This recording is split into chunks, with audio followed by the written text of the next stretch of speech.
আসসালামু আলাইকুম। ববি কিচেনে সবাইকে স্বাগতম। বরাবরের মতো আরও একটা নতুন ভিডিও নিয়ে হাজির হলাম। আমার আজকের ভিডিওতে থাকছে ডল কেক রেসিপি।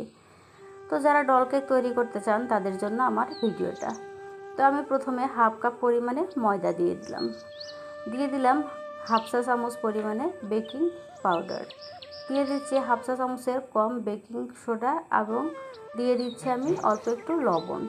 আমি শুকনো উপকরণগুলো একটু চালনির সাহায্যে চেলে নিচ্ছি। অবশ্যই এই কাজটা করার চেষ্টা করবেন। তো এরপরে দিয়ে দিচ্ছি আমি 1/3 কাপ পরিমাণে গুঁড়ো দুধটাও আমি একইভাবে চেলে নিচ্ছি।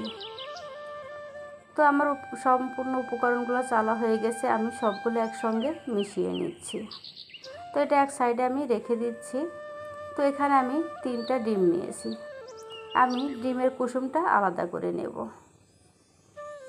ফর্ম তৈরি করার সময় অবশ্যই ডিমের কুসুমটা পরে দিতে হবে, নইলে কেকটা কিন্তু স্পঞ্জি হবে না। তো আমি এভাবে ডিমের কুসুমগুলো আলাদা করে নিয়ে একটা বিটারের সাহায্যে বিট করে নিচ্ছি।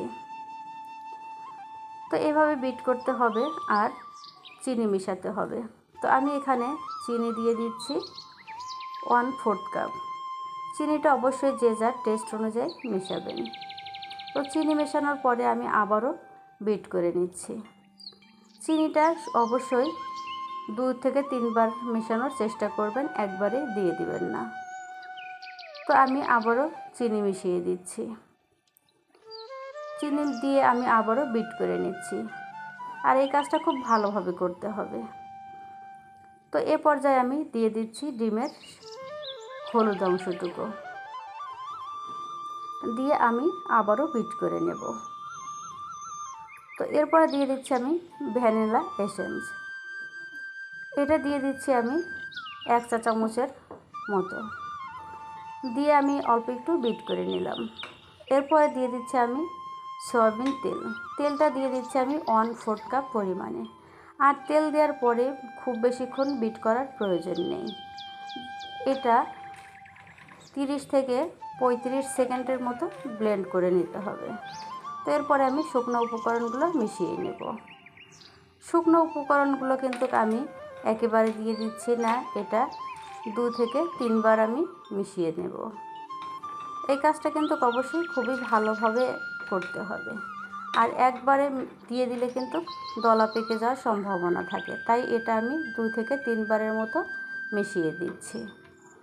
তো শুকনো উপকরণগুলো দিয়ে আমি খুব ভালোভাবে ব্যাটারটা তৈরি করে নিলাম। তো এর ঘনত্বটা কিন্তু দেখে বুঝতে পারছেন এটা কতটা ঘন হয়েছে।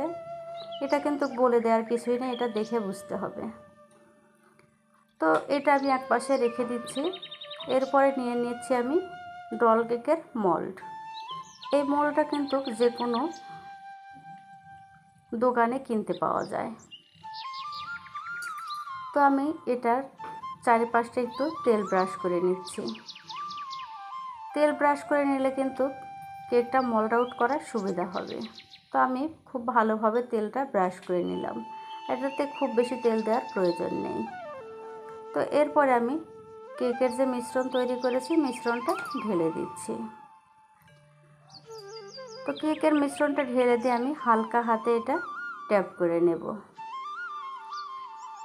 এরপরে আমি চুলায় চলে যাচ্ছি। চুলাতে আমি একটা হাঁড়ি বসিয়েছি, আর হাঁড়িটা আমি বড় বসিয়েছি কারণ ডল কেকের মোল্ডটা এর ভিতরে যত ভালোভাবে ঢাকা যায় সেই জন্য আমি বড়টা ব্যবহার করছি। তো আমি এই ঢাকনা দিয়ে ঢেকে দিলাম এবং ঢাকনার যে ছিদ্র আছে ছিদ্রটাও বন্ধ করে দিয়েছি। এরপরে আমি এটা 20 থেকে 30 মিনিটের মতো আমি চুলাতে বসিয়ে রেখেছিলাম। তো আমার ডল কেকটা তৈরি হয়ে গেছে, আমি এটা মোল্ড আউট করে নিচ্ছি। আর অবশ্যই মোল্ড আউট করার আগে কেকটা ঠান্ডা করে নিতে হবে। তো কেকটা দেখেই বুঝতে পারছেন কতটা সফট হয়েছে। তো আমার এই রেসিপিটা যদি ভালো লেগে থাকে তাহলে অবশ্যই লাইক, কমেন্ট, শেয়ার করবেন। আর এই ভিডিওটা আমার ফেসবুক পেজ থেকে দেখলে ফেসবুক পেজটাতে ফলো